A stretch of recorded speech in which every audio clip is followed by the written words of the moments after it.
Tak tady s tou gumou cvičím dneska poprvé takhle na série a vypadá to, že podle té první jsme si nastavili 20 kliků na sérii, takže když to dneska půjde tak jak předpokládám, tak jich uděláme jenom 200, ale to nevadí. Budou bez vesty, takže by měly být o něco hlubší a je to zase nějaká změna.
Když jsem vyrazil, tak jsem si říkal, že bych tady s tou gumou bez vesty třeba mohl do těch 30.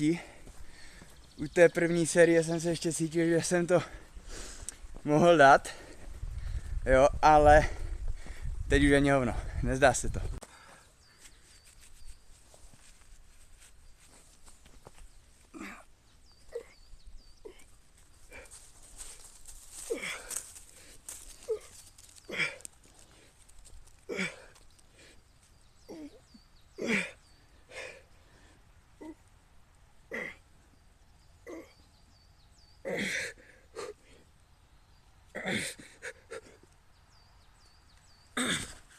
Je škoda, že jsem si teď vzpomněl, že ještě jedna věc byla, že ten hater dneska valil, že vůbec necvičím, jo, tak přemýšlím teď právě ještě, že bych z toho nakonec udělal kanál o vaření, ještě uvidíme.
Tak už to teď je, jak asi vidíte, ke konci docela náročný, i s tou gumou.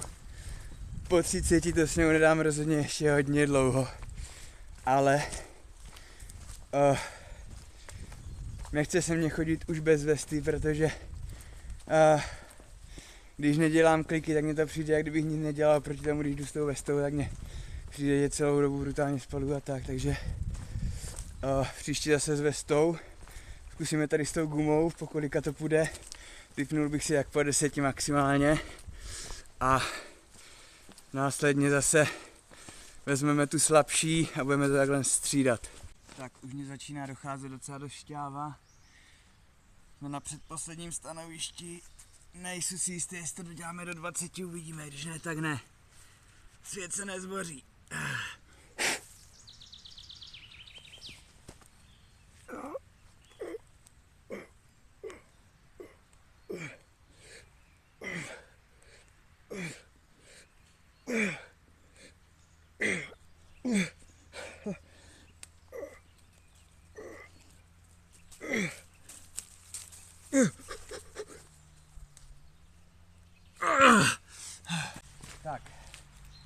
Máme tady poslední stanoviště.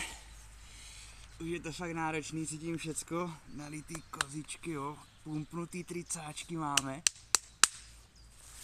Takže pokusíme se to dodělat do těch 200. I kdyby jsme měli dát pauzu mezi těma klikama, ať to není trapný. A pofrčíme dom.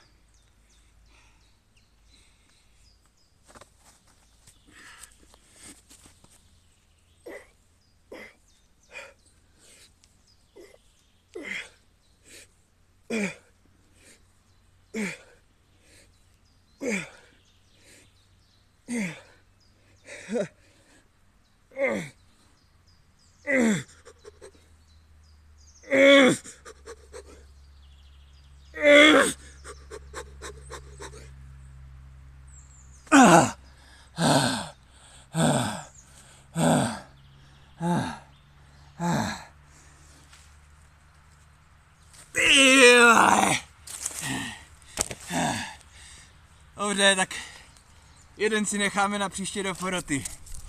Jako vždycky doufáme, že se vám představení líbilo a zatím čus.